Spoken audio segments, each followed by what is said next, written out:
जोहार सती जोहार। मैं आपका दोस्त जितेंद्र। स्वागत है आप सभी का हमारे एक और नए वीडियो में।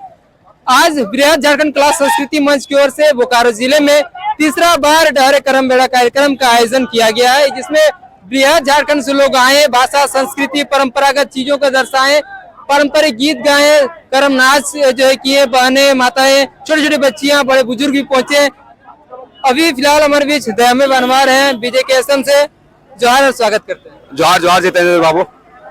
आज तीसरा साल जो है बोकारो में कार्यक्रम किया गया है, और भी जगहों पर कार्यक्रम किया है। इतना बड़ा बड़ा कार्यक्रम पहले होता नहीं था, अब इतना बड़ा बड़ा कार्यक्रम हो रहा है। और बोकारो जिला में संस्कृति को लेकर पहले से लोगों में उत्साह भरा हुआ था, अब कार्यक्रम भी हो रहा है। कार्यक्रम कैसा चल रहा है? कार्यक्रम ये चल रहा है कि ये जो आज इतना भीड़ आ रही है, तो ये एक सामाजिक आंदोलन 2012 से स्टार्ट हुई थी।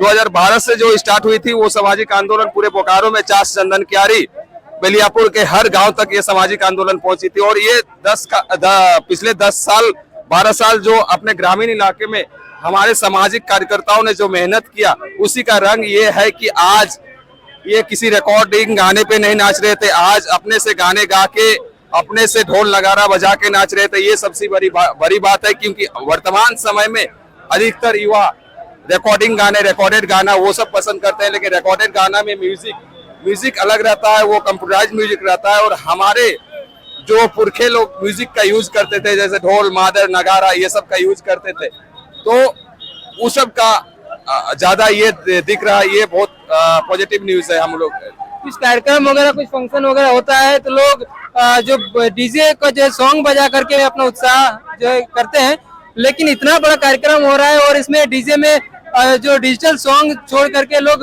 माइक से पुरखे ने गीत गा रहे हैं। और इतना बड़ा कार्यक्रम में उस चीज को कैसे आप लोग जो मैनेज किए?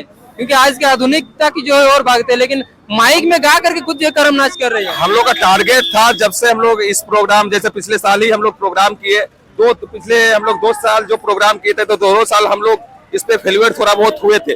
तो कोशिश था कि भाई जो भी हम लोग गलती किए पिछले 2 साल में उसको सुधारा जाए। इस बार बहुत सारा चीज सुधारे, लेकिन कुछ लोग हैं अपने मतलब क्या बोले कि डीजे गाने या रिकॉर्डेड गाने पे बजने पे नाच गान ये करते हैं। बट रिकॉर्डेड गाने पे बजाइए, बट रिकॉर्डेड में साउंड हो, मादर का साउंड हो, ढोल का साउंड आए, नगारा का साउंड आए, बट ये सब साउंड वहां नहीं आता है रिकॉर्डेड गाने में।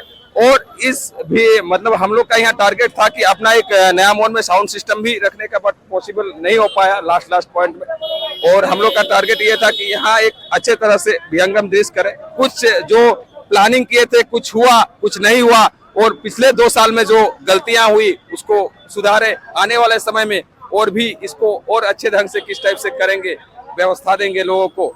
व्यवस्था नए जो युवा है वो आधुनिकता की ओर जाते हैं, चाहे वो पढ़ाई की बात हो, चाहे फैशन की बात हो, चाहे किसी भी चीज की हो, लेकिन वो लोग जो इसमें भी आते हैं। और पारंपरिक गीत भी जो है आज सबने गाया, लेकिन कई सारे लोगों को जो आधुनिकता की ओर जो पसंद करता है, आधुनिक गीत जो पसंद होता है, लेकिन ये वो सब गीत को जैसे नहीं बजा करके पुरखैनी गीत माइक में जो गाने का जो ये चलन जो चल रहा है डहरे करम बेड़ा में, तो इसमें आखिर अगर उस तरह से गाने अगर बजता है तो इसमें और इसमें क्या अंतर है? अगर वैसा हो जाता तो फिर क्या हो जाता है? सिंपल सी बात है कि आप कोई भी गाना रिकॉर्ड कराते हैं तो वो कंप्यूटराइज्ड म्यूजिक दे रहता है। क्या दिक्कत हो जाता है उससे? मेरा जो पुरखेनी साउंड है, आज महाराष्ट्र जाइए, तमिलनाडु जाइए, कोई भी प्रदेश जाइए, कोई भी ट्राइबल एरिया जाइए पूरे वर्ल्ड में, उसका एक अपना साउंड सिस्टम है, उसका एक अपना सब कुछ है। जो भी ट्राइब है, तो मैं यदि ट्राइब हूँ, मैं यदि आदिवासी हूँ, हम यदि आदिवासी हैं, तो अपने जो साउंड है, जो मादर है, जो ढोल है, जो कल्चर है, सबको बचा के रखना है। सब चीज कल्चर में सब चीज आ जा रही है। आपको ढोल को भी बचा के रखना है, नगारा को भी बचा के रखना है, मादर को भी बचा के रखना है। हम बड़ा डीजे लेके वो कोई मतलब चुनावी रैली जैसा या नेता जैसा वो कार्यक्रम नहीं करना है।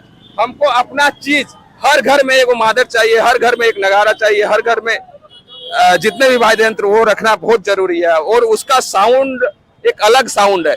और आपका कंप्यूटराइज जो साउंड रिकॉर्डेड गाना है, आज कुछ लोग बाहर कुछ मतलब रह जाते हैं हमारे शहरीकरण के कारण। बार बार आपको बताते हैं वही शहरीकरण के कारण अपने आप को अपडेट दिखाने का कोशिश करते हैं, बट वो सबसे बड़ा महामूर्ख है। शहर में आके जो अपने आप को अपडेट दिखाने का कोशिश करता है। आपका घर में मादर होना चाहिए, आपके घर में ढोल आना चाहिए, आपके घर में जो भी वाद्य यंत्र वो होना चाहिए। आपके पूर्वजों ने रखा, तो पूर्वजों ने रखा, पूर्वजों ने, आपके बाप ने किया, आपके दादाओं ने किया, तो उसमें शर्म की क्या बात है। और हम शहर में जिस टाइप का, जिस साउंड सिस्टम का उपयोग कर रहा है, हम क्यों करें। आज एक डीजे साउंड को बुक करने के लिए 10 से 20 हजार चाहिए। क्या हमारे लोगों के पास 10 से 20 हजार चाहिए? और उसका साउंड कान के लिए भी ठीक नहीं है। और ये सब साउंड आप मनसा पूजा के समय, भारी पूजा के समय देखते होंगे कि बहुत सारे लोग जात लगाते हैं, तो उसमें आप देखिएगा उस समय लोगों को चाह भी रहती है कि बारिश हो, और दिन रात इतना बजाते हैं कि उससे भी मतलब कुछ एनर्जी बनती है और स्पेस में जाती है। ये सब में बड़े बुजुर्ग भी जो खूब इसमें जो अपना उत्साह दिखाते हैं और नृत्य भी करते हैं। तो हमको यदि बचना है इस वर्ल्ड में, इस दुनिया में, यदि हमको जिंदा रहना है, तो आदिवासी जो हमारे पूर्वजों ने करके गया, पूर्वजों ने जो चीज जैसा एक सिस्टम बना के रखा, उस सिस्टम को नहीं, बट वैसे हमको उन लोगों को छोड़ना नहीं। हम जो यहाँ जिंदा पैदा लिए हैं इस धरती पे, तो मेरी एक उम्र सीमा 70 साल, 80 साल होना चाहिए। एक नेचुरल डेथ होना चाहिए। आज कहीं किसी का नेचुरल डेथ देख रहे हैं? गांव घर में ही आपको नेचुरल डेथ मिलेगा। बहुत सारे बोकारो, चास चंदन कैरी हमारे युवाओं का डेथ ऐसे ही हो जा रहा है। कैसे? हम अपने आप को इतना अपडेट कर दिए हैं कि हमको ऑक्सीजन की कमी हो जा रही है, लेकिन वही बीमारी वही 10 किलोमीटर आगे मेरा गांव है, यही कोऑपरेटिव कॉलोनी में रोज मतलब 20 गो 30 गो ऑक्सीजन के कारण मरता था कोरोना काल में। मेरे गांव 10 किलोमीटर दूर है, वहाँ कोरोना का वायरस नहीं गया था क्या? मोनोसॉप और पैरासीटामोल से ठीक हो जा रहा है। तो ये सब चीज है, अपनी संस्कृति, अपनी व्यवस्था, सबको बचा के रखना बहुत जरूरी है। कार्यक्रम में क्या क्या चीजें जो है आप लोगों ने ज्यादातर जो है दिखाने का प्रयास किया? कार्यक्रम में ज्यादातर हमारे पर्व त्योहार जो है, हमारे पहले भी बोले हैं कि हमारे खेत कल्याण से जुड़ा हुआ है, और हमारे पर्व त्योहार पुरखैनी गीत सब हम लोग को ज्यादा फोकस था कि पुरखैनी गीत ही हमारे पर्व त्योहार का पूरा डेफिनेशन दे देता है। हमारे पर्व त्योहार का पूरा क्या चीज है, मेरा पर्व क्यों मनाते हैं, ये सब डिटेल्स बता देता है। तो हम लोगों ने कोशिश किया पुरखैनी गीत, और हम लोग का ये टारगेट था इस साल साउंड सिस्टम। फिर भी कुछ हुआ बदमाशी, कुछ लोग आए युवा लोग कि भाई नहीं रिकॉर्डिंग गाना ही बजाएंगे, तो लोग पीछे रहा, समझ नहीं पा रहे हैं। नया युवा है, अरे भाई युवा है, आज ये प्रोग्राम हम लोग कर रहे हैं, तो आने वाला समय में ये प्रोग्राम तो उन्हीं लोग करेगा ना। तो आप आइए आगे, प्रोग्राम कैसे हो रहा है वो देखिए, ना कि प्रोग्राम को बिगाड़ने का कोशिश कीजिए। इस कार्यक्रम में छोटे बच्चे से लेकर के बड़े बुजुर्ग तक आए, लगभग 10 किलोमीटर तक इतने कड़ी धूप में चले, सिर्फ कर्म नाच भी किए। उनके लिए क्या कहेंगे? इतना जो कुछ आज उन्होंने दिन भर का समय दिया, इतना स्ट्रगल करके संस्कृति लीजिए। ये कोई स्ट्रगल नहीं, हमारे गांव घर के जो भी लेडीज हैं, यदि अपना खेती जाती है धान रोपने के लिए, तो वो 8 से 10 किलोमीटर चल लेती है। ये कोई स्ट्रगल, बच्चे दिन भर जो गांव के अगल बगल खेत खलियान में खेलते रहते हैं, तो वो भी रोज उतना उस लोग का आदत है। हाँ, बट ये एक एनर्जी मिलती है।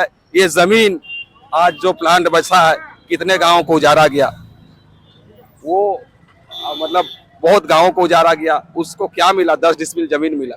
वो 10 डिसमिल जमीन अभी उसका हालत ये हो गया है कि 4 भाई हो गया है, तो उसके लिए फिर अभी एक नौकरी के बाद फिर अभी रहने का मतलब स्थिति, रहने का जगह नहीं है। तो एक खुशी का माहौल आता है। शहर में आते हैं तो शहर में हम क्या चीज है, हमारा चीज को शहर कभी ना दिखाया, ना पेपर में छापा, तो आप तो संस्कृति को लेकर के पेपर में आ भी रहा, लोग भी जाने। जैसे हम बाहर के पर्व त्योहार के बारे में किताब में पढ़ते हैं, वीडियो में देखते हैं, सब कुछ में देखते हैं, बट हमारे पर्व त्योहार के बारे में बहुत कम। पिछले 2 साल से पहले जाइएगा तो सरकारी बैनर में करम को कर्मा लिखा जाता था, अभी तो करम लिखा जाता है आपका। पिछले मतलब जो घटनाक्रम हुआ पिछले, ये तीसरा लेके क्रम में, तो बहुत सारे चेंजिंग हुआ है।